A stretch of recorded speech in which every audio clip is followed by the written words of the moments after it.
ആലപ്പുഴ മണ്ഡലത്തിൽ, ആലപ്പുഴ പാർലമെൻറ്റ് മണ്ഡലത്തിൽ 2024 ആർക്കാണ് സാധ്യത എന്നുള്ളതാണ് നോക്കുന്നത്. കഴിഞ്ഞ തവണ LDFന് ഒരേ ഒരു സീറ്റ് ഉണ്ടായിരുന്നത് ആലപ്പുഴയിൽ മാത്രമായിരുന്നു. എങ്ങനെയാണ് അവിടുത്തെ പോളിംഗ് ശതമാനവും സീറ്റ് നിലയും എല്ലാം നോക്കാം. അവിടെ 2024 ഈ വർഷം 75.05% പോളിംഗ് ആണ് രേഖപ്പെടുത്തിയത്. 2019 80.25%. ആകെ വോട്ട് അവിടെ ഉള്ളത് 2024 10,50,726 വോട്ടാണ്. 2019 10,88,728 വോട്ടാണ് ആകെ അവിടെ പോൾ ചെയ്തിട്ടുള്ളത്. കുറഞ്ഞത് ഇത്തവണ 38,002 വോട്ടാണ് അവിടെ കുറഞ്ഞത്. ഓരോ നിയമസഭാ മണ്ഡലങ്ങളിലെയും വോട്ടിംഗ് ശതമാനം 2024 ഈ പ്രകാരമാണ്. അരൂർ 77.98%, ചേർത്തല 79.8%, ആലപ്പുഴ 76.08%, അമ്പലപ്പുഴ 74.52%, ഹരിപ്പാട് 72.45%, കായംകുളം 70.71%, കരുനാഗപ്പള്ളി 73.77% എന്നിങ്ങനെയാണ് നിയോജക മണ്ഡലം അടിസ്ഥാനത്തിലുള്ള പോളിംഗ് ശതമാനം. ഇനി മണ്ഡലം എങ്ങനെയൊക്കെയാണെന്ന് നോക്കാം. 2021 നിയമസഭാ തെരഞ്ഞെടുപ്പിലും 2019 ലോക്സഭാ തെരഞ്ഞെടുപ്പിലും മണ്ഡലം ആരുടെയെല്ലാം കൂടെയാണ് നിന്നത് എന്ന് നോക്കാം.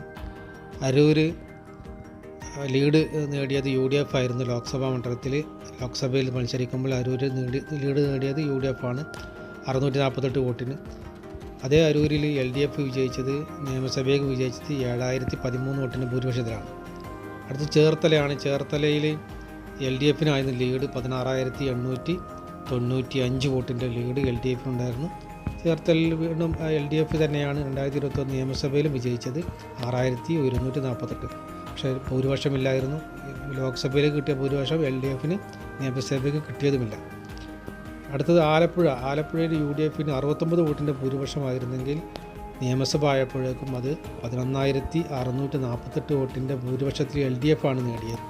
അടുത്തത് അമ്പലപ്പുഴയാണ്. അമ്പലപ്പുഴയിൽ UDFനായിരുന്നു ലോക്സഭയിലെ ലീഡ് ഉണ്ടായിരുന്നത് 638 വോട്ടിൻ്റെ വെറും തുച്ഛമായ ലീഡായിരുന്നു. നിയമസഭ ആയപ്പോഴേക്കും അത് 11,125 വോട്ടിൻ്റെ ഭൂരിപക്ഷത്തിനാണ് LDF നിയമസഭയിലേക്ക് വിജയിച്ചത്. അടുത്തത് ഹരിപ്പാടാണ്. ഹരിപ്പാടിൽ ലോക്സഭയിലേക്ക് 5,844 വോട്ടിൻ്റെ ലീഡ് ലോക്സഭയ്ക്ക് നേടിയപ്പോൾ നിയമസഭയിലെ ഹരിപ്പാട് UDFൻ്റെ കൂടെ തന്നെയാണ് 13,666 വോട്ടിൻ്റെ ലീഡ് ഉയർത്തിക്കൊണ്ടാണ് നിയമസഭയിലേക്ക് UDF വിജയിച്ചത്. അടുത്ത കായംകുളമാണ്. കായംകുളത്ത് 4,297 വോട്ടിൻ്റെ ലീഡാണ് LDFനുണ്ടായിരുന്നത് ലോക്സഭയിൽ. അതേ കായംകുളത്ത് നിയമസഭ ആയപ്പോഴേക്കും 6,298 വോട്ടിൻ്റെ നേരിയ വർധനയോട് കൂടിയിട്ട് LDF വിജയിക്കുകയും ചെയ്തു. അടുത്ത് കരുനാഗപ്പള്ളിയാണ്. കരുനാഗപ്പള്ളിയിൽ 4,780 വോട്ടിൻ്റെ ലീഡാണ് UDFനുണ്ടായിരുന്നത് ലോക്സഭയിൽ. കഴിഞ്ഞ ലോക്സഭയിൽ.